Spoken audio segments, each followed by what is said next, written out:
Earlier this year, a prototype of GTA Vice City was released. Despite this build being dated only a matter of days before the full release of the game, it contains a surprising number of differences. In this video we're going to check out 50 beta aspects of vehicles in the prototype. Now we could spend ages obsessing over every detail on every vehicle in the game, but instead I chose to go over a list of my personal favourites, so I hope you enjoy the video. First up is the Phoenix, a car that was new to Vice City. In the prototype, the Phoenix had some different colour schemes. And that's a theme we'll see later in the video too. There were a lot of colour scheme changes quite late on in development, it seems. With the Phoenix there was a brown scheme, dark green, bronze with a white stripe, and dark grey with a red stripe, and that's just to name a few. Second is the police car.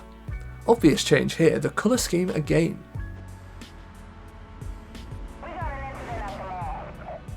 Early on in the game's development it was white with red and blue stripes, and in the final game it was green and white.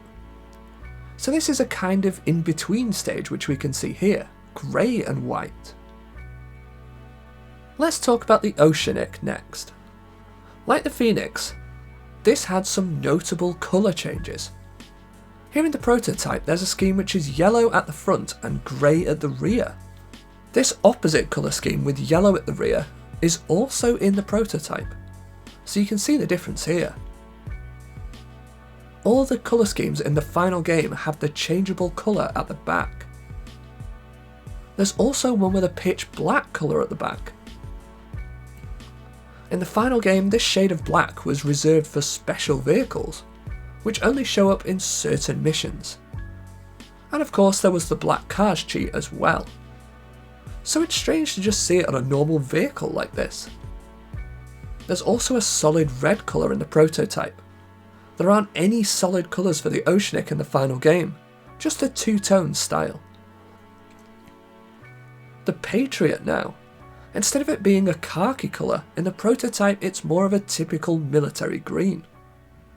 It's also still got the same wheels as it had back on GTA 3.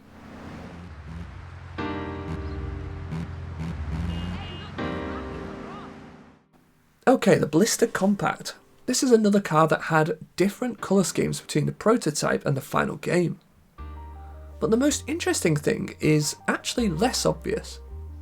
In the prototype, there is a manufacturer's badge on the front of the car, whereas in the final game this was removed. The next thing I want to share isn't specific to one car.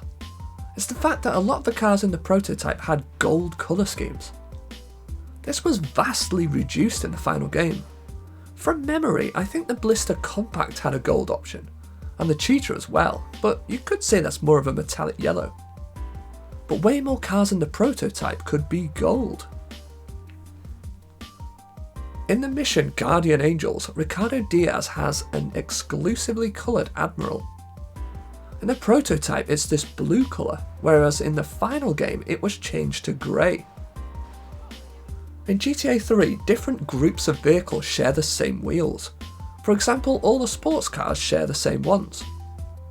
In the prototype of Vice City this was still true as well, whereas in the final game there's a bit more differentiation. In the prototype all the sports cars share these wheels. In the prototype the BF injection looks more similar to how it looked in GTA 3. This is down to two main reasons, the wheels and the colour schemes. It still has its GTA 3 wheels, and a lot of the colour schemes were carried over from GTA 3 as well. Whereas in Vice City itself, there were some newer ones introduced. Certain vehicles like the Rumpo and the Mule still have GTA 3 company names on them. One example is the Mars Gas Company. This is carried over from the previous game and didn't feature in the final version of Vice City. You can also see Turtlehead Fishing and Yomar's frozen fish products. The Comet is a car that changed quite noticeably. The rear section of the car was more angular, whereas in the final game it changed to being more sloping. Also, it had some different colour schemes, such as this orange scheme here.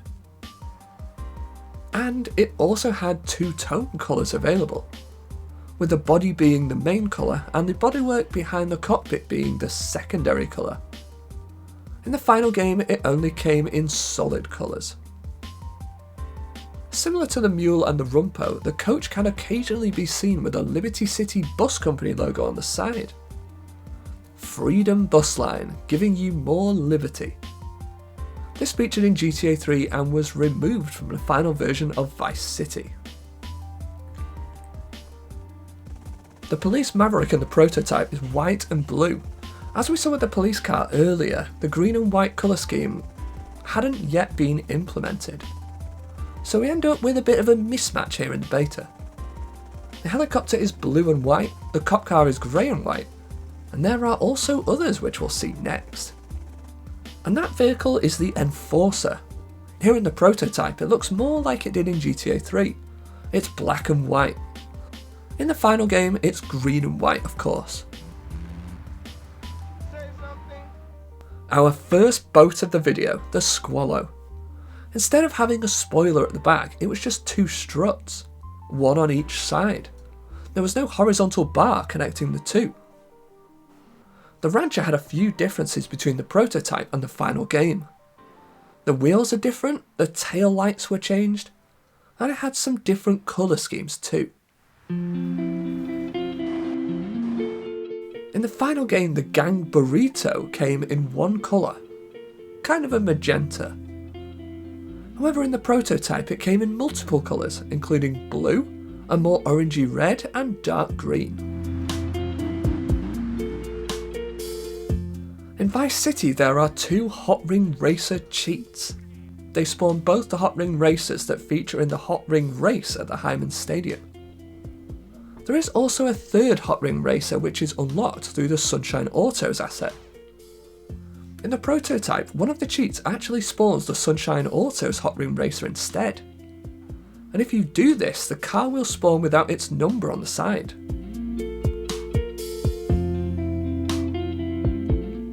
Like the gang Burrito, the LoveFist was another vehicle that originally came in multiple colours. Here in the prototype there are a range of greys and silvers. I think there are 4 in total, and 2 of the lighter colours look very similar. In the final game it just came in this mauve type colour.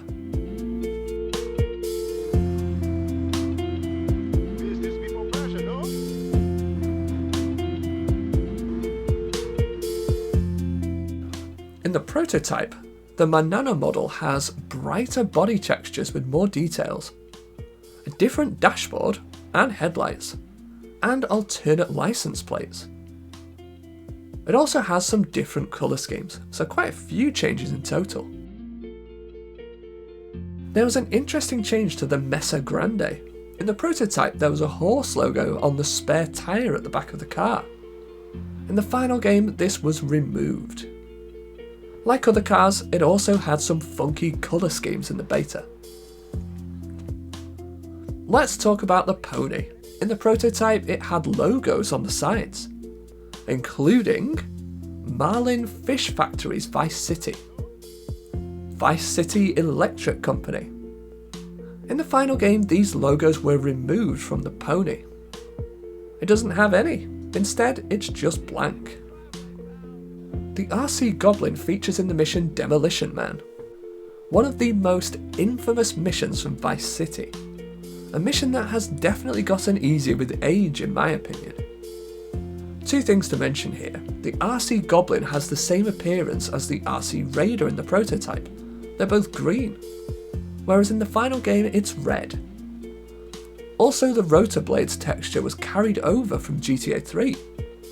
In the prototype it matches the ones you see on the police helicopter and Catalina's helicopter. In the final game it was updated. And here's the RC Raider too, which features in the side mission RC Raider Pickup. It too has the same rotor blades texture. In the prototype the Speeder had a windscreen. For whatever reason, this was removed in the final game, and the boat does not have a windshield anymore.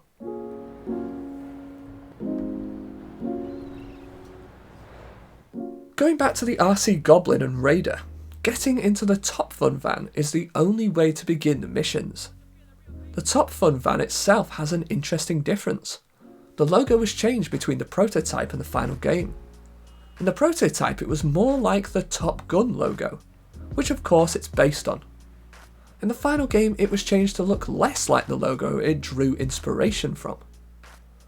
In the prototype, the Securicar looks like it has been lifted right from GTA 3 and placed into Vice City. And I think it's just the wheels, to be honest. They were changed between versions, from the original GTA 3 wheels to these new ones. The Packer was a brand new vehicle in Vice City, and in the prototype it came in some funky colours like bright orange and yellow. In the final game, these were toned down and were more in keeping with the nature of the vehicle. On the back of the Stallion it had a manufacturer's logo. It was the same one that we see on the Blista Compact earlier in the video, indicating that in the GTA universe they were made by the same company. But like the logo on the Blista Compact, it was also removed from the Stallion. It still has that diamond logo on the left hand side though. Here is the Sandking, one of the unlockable vehicles from Sunshine Autos. It had different wheels in the prototype, but also it has the Rockstar R on it.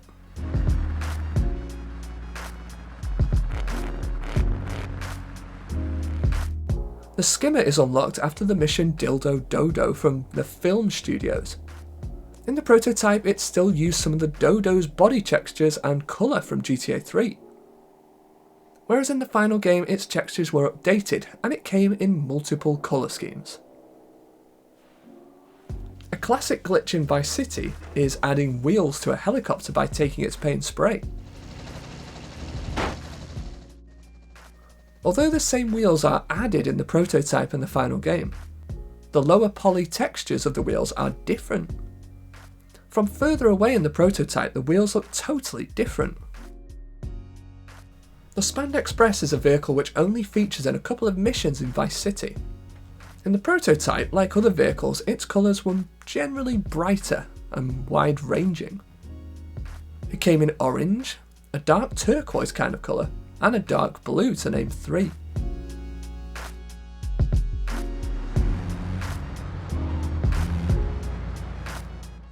The Esperanto had a small change between versions. The grille was higher. As with other cars, it also had different colour schemes, like this lovely blue. The Cuban Jetmax's appearance changed quite a lot. In terms of its design and textures, they're the same, but this colour scheme was totally different. In the final game, it's only in maroon and yellow. In the prototype, it came in several colours, such as blue and white. It also didn't have stripes, it had a large white area at the bow, and then generally a secondary colour filled the stern, and it had stripes on the hull. A small change was applied to the stretch. Its rear lights were updated between the prototype and the final game.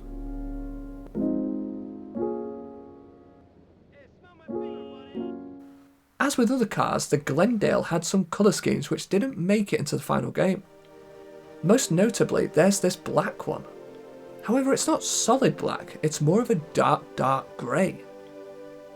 The Hot Ring Racers had some cool beta colour schemes in the prototype, such as grey and gold, red and white, and white and orange. This white and orange is actually seen in the game's instruction manual too. And with the other Hot Ring Racer, there was green and orange, grey and gold again, and grey and bronze. These are by no means all of them, just some of my favourites. The Bloodring Banger that's based on the Glendale had a beta front grille. So this grille must have been on the original Glendale as well. In the final game, it was updated to match the Glendale's actual front grille.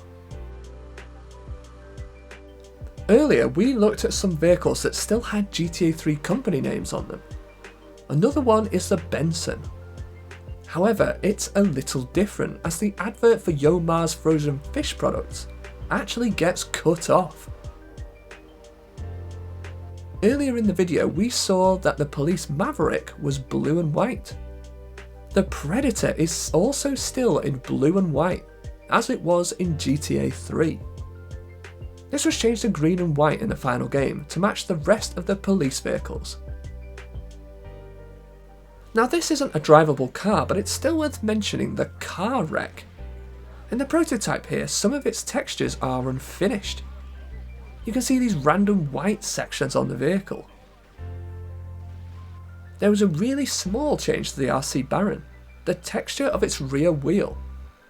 For some reason the centre of its back wheel was really small and the tyre was big. This was updated in the final game. Like the Patriot, the Barracks OL had a dark green colour scheme. This was likely carried over from GTA 3. In the final game it was changed to khaki. When I was doing the hot ring race at the Hyman Stadium, part of the way through the race, some random numbers appeared on the windscreen. I'm not sure what they were for, but I don't believe they were there at the start of the race. Earlier in the video, we saw how the pony had company names on it, but only in the prototype. But I remembered that there was one other place I needed to look for this. In the mission Loose Ends, there's an exclusively coloured pony, solid black, also like the Admirals in this mission. And this too can spawn with the advert on the side. As someone who obsessed over collecting exclusive vehicles like this, it's crazy to see it looking different. Speaking of exclusive colours, there is a cheat in Vice City to make almost all the cars pink. I say almost all because there are a few exceptions. The Sabre Turbo, the Patriot, the Barracks OL, the Rhino, and likely more as well. But in the prototype the cheat affects the Patriot and the Barracks OL, when in the final game it doesn't. It's quite surreal to be driving around in a pink Patriot after all these years. And just to show you, here is the pink Barracks OL too. Achieved by switching the cheat on, then building up to a 6-star wanted level, and then stealing it. And this also works with the black cars cheat. Similarly, if you switch the cheat on, then go and pick up the Patriot from Phil's place, it too will be black. And using the same method as before grants us access to a pitch black Barracks OL. The Linerunner is another vehicle that made the journey across from GTA 3 to Vice City. And in the prototype it looked very similar to how it did in GTA 3. Like other vehicles, I think it's mainly the wheels that does it. They were updated in the final game. Also in the prototype, like with other cars, the Linerunner had some colour schemes which were cut before the full version of Vice City was released. And lastly we have the Bobcat. The thing that I wanted to share about this was the colour schemes once again. There are some interesting colours that were cut, like this one which is gold and yellow. But there's this one which is silver and pitch black, another instance of this shade of black being used on a normal car, not an exclusive mission car. Also with this colour scheme, the black stripe means that the Bobcat logo at the back is invisible, as it's the same colour as the stripe. There was a similar colour scheme in the final game.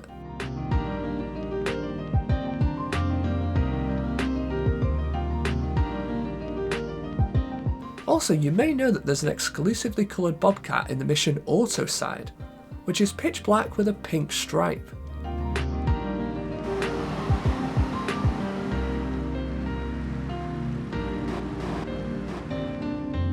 In the prototype there was a very similar standard colour scheme for the Bobcat, with a dark grey body and stripe which was less pink and more red.